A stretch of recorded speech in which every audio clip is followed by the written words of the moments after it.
everyone, welcome back to Aman Babu Tutorials, a complete solution for your study.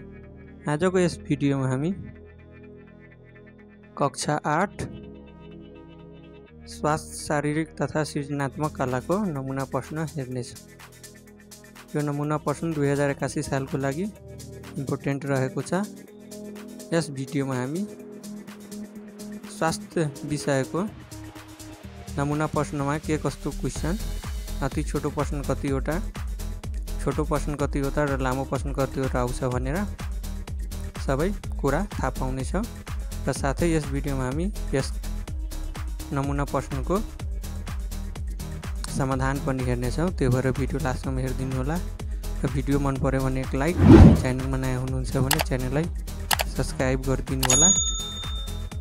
यहाँ हाम्रो पूर्णाङ्क भनेको फुल mark भनेको 50 मार्कको हुन्छ र हामीलाई 2 घण्टाको समय दिएको हुन्छ, त्यो ध्यान दिनु होला। हाम्रो कक्षा 8 को नमुना प्रश्न छ। यहाँ पहिलो भनेको सबै प्रश्नको उत्तर दिनुहोस् भनेको, यहाँ एउटा पनि प्रश्न छोड्नु पर्ने छैन। पहिलो आउँछ हाम्रो समूह क। समूह क भित्र अति छोटो उत्तर आउने प्रश्नहरू हुन्छ। यसको संख्या 10 हुन्छ र हरेक प्रश्नको 1 मार्क हुन्छ भनेको यहाँबाट समूह कबाट हाम्रो 10 मार्कको क्वेशन सोध्छ। पहिलो प्रश्न रहेको छ, सुषुम्ना स्नायु मध्ये कति जोडी स्नायु निस्किन्छ? उत्तर, सुषुम्ना स्नायु मध्ये 31 जोडा स्नायु निस्किन्छन्। प्रश्न नम्बर 2, अन्डकोशले कुन हार्मोन उत्पादन गर्छ? उत्तर, अन्डकोशले टेस्टोस्टेरोन हार्मोन उत्पादन गर्छ। त्यस्तै प्रश्न नम्बर 3, पूर्ण सरसफाइ भनेको के हो?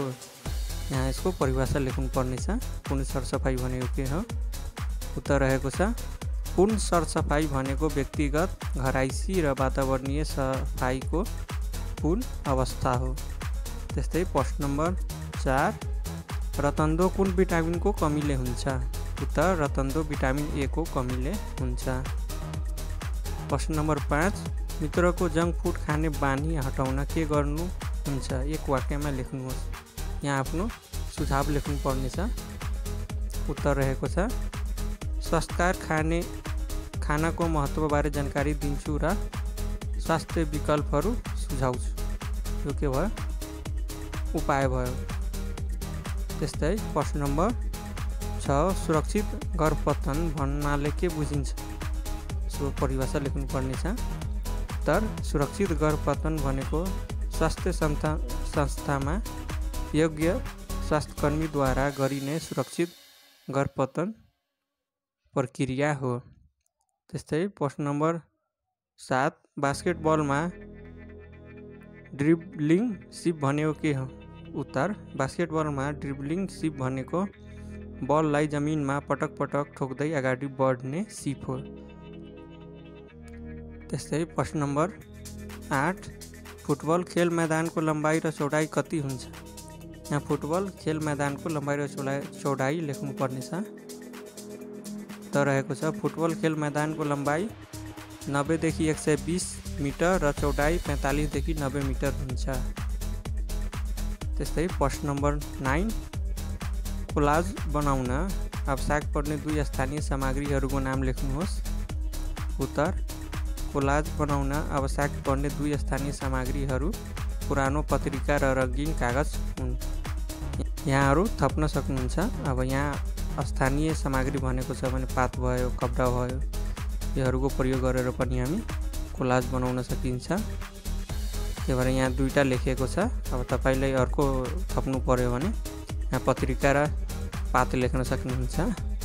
त्यस्तै प्रश्न नम्बर 10, दिएको चित्र सृजनात्मक कलाको कुन क्रियाकलापसँग सम्बन्धित छ? यहाँ दिएको चित्र हेरेर यो सृजनात्मक कलाको कुन कार्यसँग सम्बन्धित छ? त्यो हाम्रो भयो माटो कार्यसँग सम्बन्धित। उत्तर रहेको छ, दिएको चित्र सृजनात्मक कलाको माटो कार्यसँग सम्बन्धित छ। यहाँ माटोबाट के बनाएको छ? माछा बनाएको छ भनेर यो हाम्रो के भयो? माटो कार्यभित्र पर्छ। यतिसम्म हाम्रो 10 वटा प्रश्न सकियो। हाम्रो समूह क सकियो। यो 10 मार्कको हुन्छ त्यो ध्यान दिनु होला। अब 1 मार्कको कारणले हामी यहाँ सानो सानो उत्तर मात्र लेख्ने गरेको छौँ। त्यस्तै अर्को समूह आउँछ समूह ख। यसभित्र छोटो उत्तर आउने प्रश्न हुन्छ र यसको सङ्ख्या पनि 10 हुन्छ र यहाँ हरेक एउटा प्रश्नको 2 मार्क हुन्छ र जम्मा गरेर समूह खबाट 20 मार्कको क्वेसन सोध्ने गर्छ। अब यहाँ 2 मार्कको छ भनेर अलि ठुलो एन्सर लेख्नुपर्ने हुन्छ। समूह ख छोटो उत्तर आउने प्रश्न नम्बर 11 पेन्क्रियाजलाई मिश्रित ग्रन्थि किन भनिन्छ स्पष्ट पार्नुहोस्। यहाँ पेन्क्रियाजलाई मिश्रित ग्रन्थि किन भनिन्छ यसलाई पुष्टि गर्नुपर्ने छ। उत्तर रहेको छ पेन्क्रियाजलाई मिश्रित ग्रन्थि भन्नुको कारण यसले नलीविहीन इन्डोक्राइन र नलीयुक्त एक्जोक्राइन दुवै प्रकारको कार्य गर्छ। नलीविहीन कार्यमा पेन्क्रियाजले इन्सुलिन र ग्लुकागन जस्ता हार्मोनहरू उत्पादन गरी सिधै रगतमा मिसाउँछ जसले रगतमा चिनीको मात्रा नियन्त्रण गर्छ। नलीयुक्त कार्यमा यसले पाचन इन्जाइमहरू उत्पादन गरी नली मार्फत सानो आन्द्रामा पठाउँछ जसले कार्बोहाइड्रेट प्रोटिन र बोसोको पाचनमा मद्दत गर्छ। यी दुवै प्रकारका कार्यहरू गर्न भएकाले पेन्क्रियाजलाई मिश्रित ग्रन्थि भनिन्छ। हाम्रो 2 मार्कको प्रश्नको उत्तर भयो, यति लेख्नुपर्ने हुन्छ। त्यस्तै प्रश्न नम्बर 12 तपाईको समुदायमा देखिएको कुनै एक स्वास्थ्य समस्याको वर्णन गरी त्यसको समाधान गर्ने तरिका लेख्नुहोस्। उत्तर मेरो समुदायमा फोहोर पानीको सेवनका कारण झाडा पैखाला भनेको डायरियाको समस्या प्राय देखिन्छ। हाम्रो समस्या भयो र यसलाई समाधान गर्ने तरिका लेख्नुपर्ने छ। त्यहाँ 2 मार्कको छ भने हामीले 2 समाधानको तरिका लेख्नुपर्ने हुन्छ। यस्तो गऱ्यो भने हामीलाई फुलको फुल मार्क दिन्छ। त्यो भएर 2 मार्कको छ भने 2टा समाधान लेख्नु जरुरी हुन्छ। यहाँ पहिलो समाधान रहेको छ साफा खानेपानीको व्यवस्था। पानी शुद्धिकरणका विधि अपनाई जस्तै उमाल्ने, फिल्टर गर्ने वा क्लोरिन ट्याब्लेट प्रयोग गर्ने यसले पानीमा रहेको जीवाणु र भाइरसलाई नष्ट गर्छ। अर्को समाधान रहेको छ स्वच्छता र सरसफाइको पालन। खाना पकाउने र खाने बेलामा हात धुने, शौचालयको उचित प्रयोग र सफाइमा ध्यान दिने यसले रोग सर्न सम्भावना कम गर्छ। यो हाम्रो 2टा समाधान भयो। त्यस्तै प्रश्न नम्बर 13 दिएको चित्रमा बालकलाई कुपोषण सम्बन्धी कुन समस्या देखिएको छ? यो समस्या नियन्त्रण गर्ने कुनै एक उपाय सुझाव दिनुहोस्। यहाँ यो चित्र देखाइएको छ र यो चित्रमा यो बालकलाई कुपोषण सम्बन्धी कुन कुपोषण भएको छ भनेर कुरा लेख्नुपर्ने छ। हाम्रो कुपोषण सम्बन्धी समस्यामा 2टा पर्छ, एउटा मारास्मस र एउटा क्वासिकर। मारास्मस भनेको त्यसमा बच्चा के हुन्छ दुब्लो हुन्छ र क्वासिकरमा के हुन्छ बच्चा मोटो हुन्छ। त यहाँ मोटो भएको कारणले कपाल झर्ने, इडिमा सुन्ने यस्तो कुराहरू हाम्रो क्वासिकरमा आउँछ। त्यो हाम्रो समस्या के भयो? दिएको पिक्चरको समस्या भनेको उत्तर दिएको चित्रमा बालकलाई कुपोषण सम्बन्धी क्वासिकर समस्या देखिएको छ। यसलाई नियन्त्रण गर्ने एउटा उपाय मात्र भनेको छ, त्यो भएर यहाँ एउटा उपाय लेखेको छ। क्वासिकर नियन्त्रण गर्ने उपाय सन्तुलित आहारको व्यवस्था, बच्चालाई प्रोटिन, कार्बोहाइड्रेट, भिटामिन र खनिज पदार्थयुक्त सन्तुलित आहार प्रदान गर्ने। यसमा दाल, गेडागुडी, हरियो सागपात, फलफुल र दुध जस्ता पदार्थहरू समावेश गर्नुपर्छ। हाम्रो नियन्त्रणको उपाय भयो। त्यस्तै प्रश्न नम्बर 14 किशोरी अवस्थामा यौन जिज्ञासालाई कसरी उचित तवरबाट व्यवस्थापन गर्न सकिन्छ उल्लेख गर्नुहोस्। उत्तर किशोर अवस्थामा यौन जिज्ञासालाई निम्न उचित तवरबाट व्यवस्थापन गर्न सकिन्छ। यो पनि 2 मार्कको क्वेसन रहेको छ। त्यही भएर यहाँ 2टा उपाय लेखिएको छ। पहिलो उपाय रहेको छ स्वास्थ्य शिक्षा प्रदान गर्ने। विद्यालय र समुदायमा यौन शिक्षा कार्यक्रम सञ्चालन गरी किशोर किशोरीहरूलाई शारीरिक परिवर्तन, प्रजनन, स्वास्थ्य र सुरक्षित यौन व्यवहारबारे जानकारी दिने। अर्को रहेको छ खुला संवाद प्रोत्साहित गर्ने। अभिभावक र शिक्षकहरूले किशोर किशोरीहरूसँग यौन सम्बन्धी विषयमा खुला र सकारात्मक संवाद गर्ने वातावरण सृजना गर्ने, यसले उनीहरूको जिज्ञासा मेट्ने र सही जानकारी प्राप्त गर्ने मद्दत गर्छ। त्यस्तै प्रश्न नम्बर 15 कवाजमा छुट्टी कसरी गरिन्छ, यसका तरिका छोटकरीमा उल्लेख गर्नुहोस्। त रहेको छ कवाजमा छुट्टी भनेको अभ्यास वा कार्यक्रम समाप्त भएको सङ्केत हो जसमा सहभागीहरूलाई बिदा दिइन्छ। अब यसको प्रक्रिया भनेको पहिला हुन्छ कमान्डले छुट्टी भने आदेश दिन्छ। अर्को भनेको प्रतिक्रिया, सहभागीहरूले समाधान स्थितिबाट विश्राम स्थितिमा जान्छन्।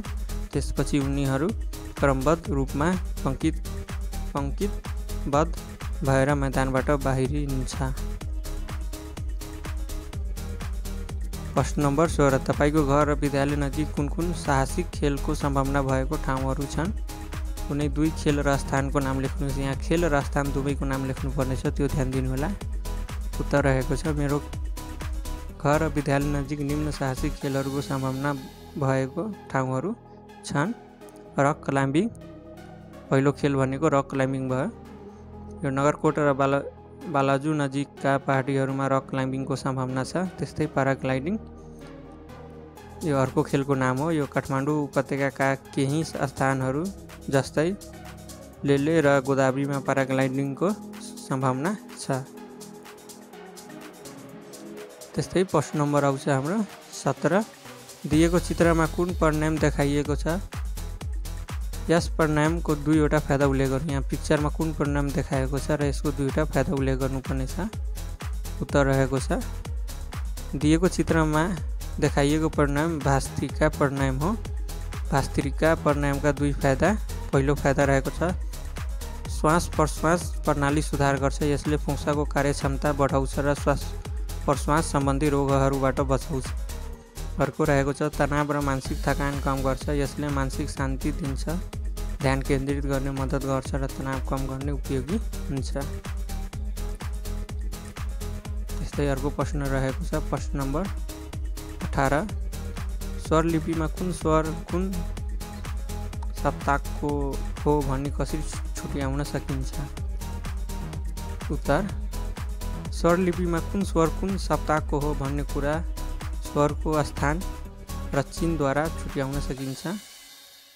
नम्बर 1 मध्य सप्तक सामान्य रूपमा लेखिएको हुन्छ, जस्तै सा रे ग म। त्यस्तै नम्बर 2 मा छ मन्द सप्तक, अक्षर मुनि 1 बिन्दु राखिन्छ। त्यस्तै अर्को रहेको छ तार सप्तक, अक्षरमाथि 1 बिन्दु राखिन्छ। यो भनेको हाम्रो स्वर छुट्याउने तरिका हो।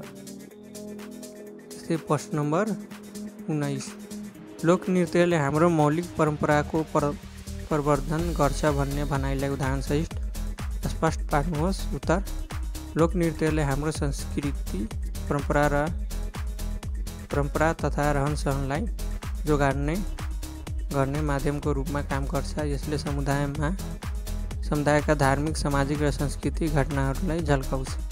उदाहरण मारुनी नृत्य पहाडी क्षेत्रका गुरुङ मगर समुदायले दसैँ तिहारमा नाच्ने नृत्य।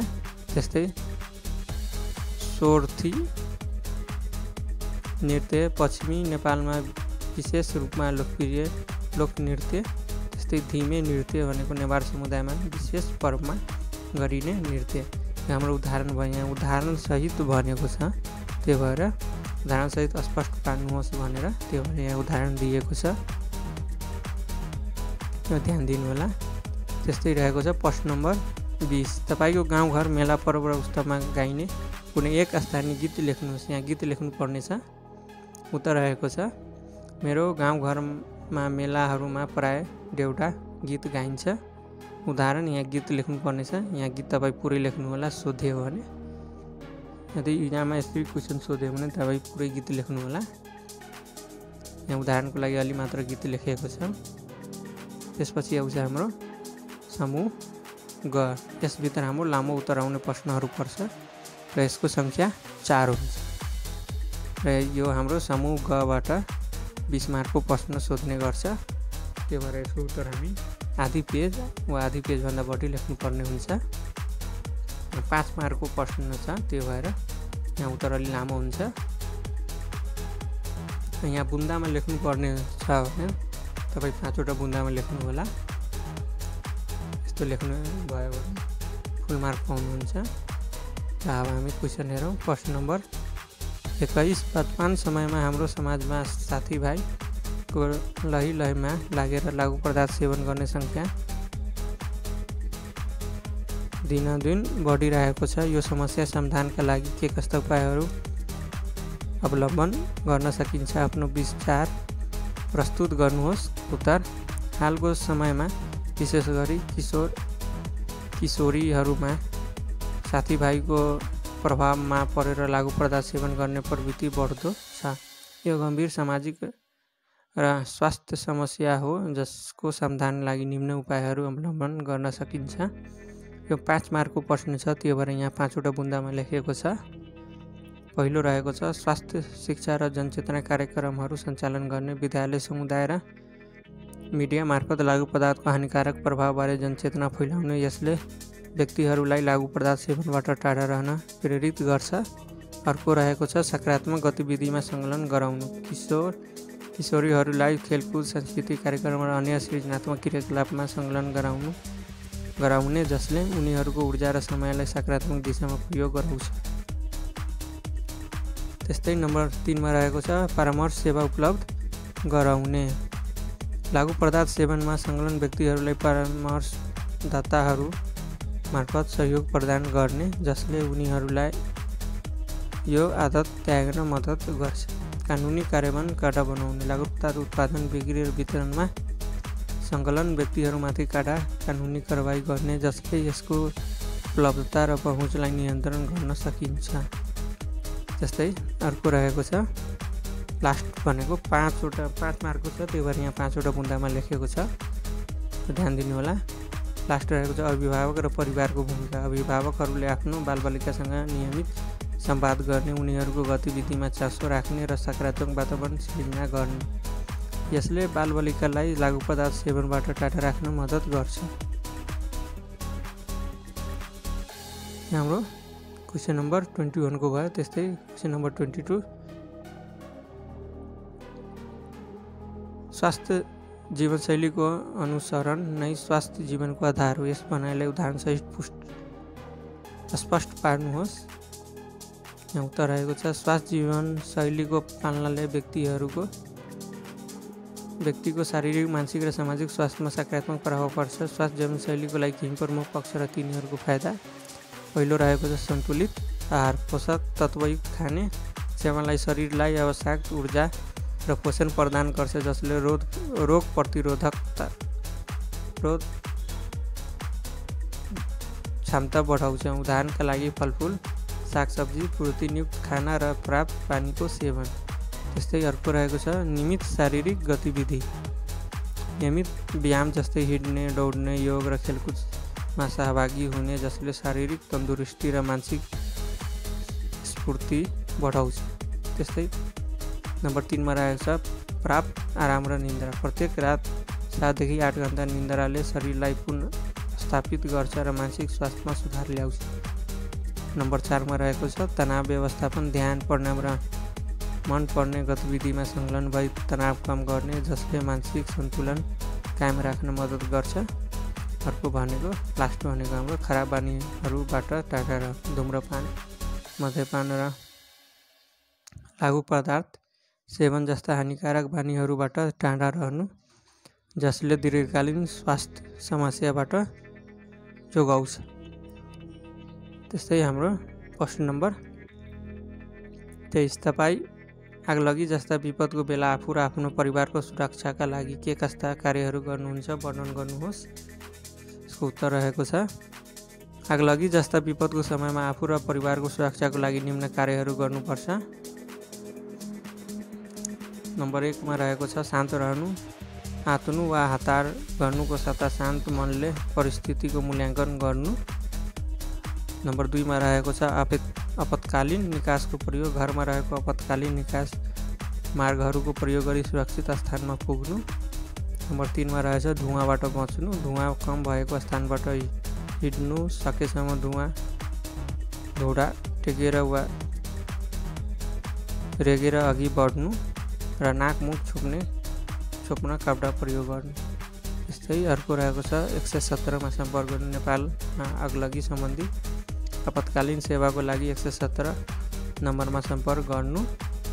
त्यस्तै अर्को रहेको छ पुन प्रवेश नगर्नु, सुरक्षित रूपमा बाहिर निस्केपछि कुनै पनि बहानामा पुन भवनभित्र प्रवेश नगर्नु। र लास्ट रहेको छ परिवारको उपस्थिति सुनिश्चित गर्नु, सबै परिवारको सदस्यहरू सुरक्षित रूपमा बाहिर निस्किएको सुनिश्चित गर्नु र यदि कोही हराएको भए तत्काल उद्धारकर्मीलाई जानकारी गराउनु। त्यस्तै हाम्रो नमुना प्रश्नको लास्ट प्रश्न रहेको छ प्रश्न नम्बर 24, चित्रमा कुन खेलको सिप देखाइएको छ र यो खेल खेल्दा अपनाउनु पर्ने दुईवटा आक्रामक र रक्षात्मक सिप उल्लेख गर्नुहोस्। यहाँ चित्रमा देखाइएको छ, यो चित्र कबड्डीको चित्र रहेको छ। उत्तर, चित्रमा कबड्डी खेलको सिपहरू देखाइएको छ। यो खेल खेल्दा अपनाउनु पर्ने दुईवटा आक्रामक र रक्षात्मक सिप निम्न छन्। आक्रामक सिप दुवैको दुईटा लेख्नुपर्ने छ। पहिलो रहेको छ रेडी, खेलाडीले विपक्षीको क्षेत्रमा गई सकेसम्म धेरै खेलाडीहरू छुने प्रयास गर्छ। त्यस्तै अर्को आक्रामक रहेको छ फुटवर्क, आक्रमण गर्ने बेला खेलाडीहरूको गतिशीलता अत्यन्त महत्त्वपूर्ण हुन्छ, जसले गर्दा उनी सजिलै विपक्षीलाई छुने र सुरक्षित फर्किने मौका पाउँछ। त्यस्तै रक्षात्मक सिप, यो पनि दुईटा लेख्नुपर्ने छ। नम्बर 1 मा रहेको छ च्यान्ड होल्ड, विपक्षी रेडरलाई समात्ने टोलीका सदस्यहरूले हात मिलाएर जालो बनाउने रणनीति अपनाउँछन्। त्यस्तै नम्बर 2 मा रहेको छ ड्यासिङ, विपक्षी रेडरलाई बाहिर धकेल्ने प्रवृत्ति जसले टोलीलाई अङ्क दिलाउँछ। यो हाम्रो दुईटा रक्षात्मक र दुईटा आक्रामक सिपहरू यहाँ माथिको चित्रबाट उल्लेख गरिएको छ। Best of luck for the exam. Thanks for watching. Like, share and subscribe.